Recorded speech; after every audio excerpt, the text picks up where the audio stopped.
வெள்ளத்தில் அடித்து செல்லப்பட்ட உளவு இயந்திரத்திலிருந்து காணாமல் போனவர்களில் இதுவரை 7 சடலங்கள் மீட்கப்பட்டுள்ளன.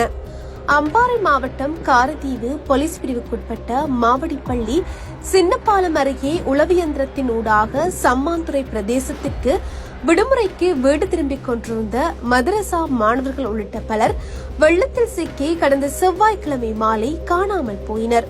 பின்னர் அன்றைய மாலை வெள்ளத்தில் இழுத்து செல்லப்பட்ட 5 மாணவர்கள் உயிருடன் மீட்புக் குழு தேடுதலின் போது காப்பாற்றப்பட்டனர். அடுத்து காலை சீர்கேடு மற்றும் இருள் காரணமாக மீட்புப் பணிகள் மறுநாள் புதன்கிழமை ஆரம்பமாகி 4 மதரசா மாணவர்களின் சடலங்கள் மீட்கப்பட்டன. அடுத்து வியாழக்கிழமை 3வது நாளான இன்று 3 சடலங்கள் மீட்கப்பட்டன. இதில் மாணவன், உளவியந்திர சாரதி, பொதுமகன் ஆகியோரின் சடலங்கள் உள்ளடங்குகின்றன. இதுவரை மொத்தமாக 7 சடலங்கள் மீட்புக் குழுவினரால் மீட்கப்பட்டு சம்மாந்துறை ஆதார வைத்தியசாலைக்கு அனுப்பி வைக்கப்பட்டுள்ளன.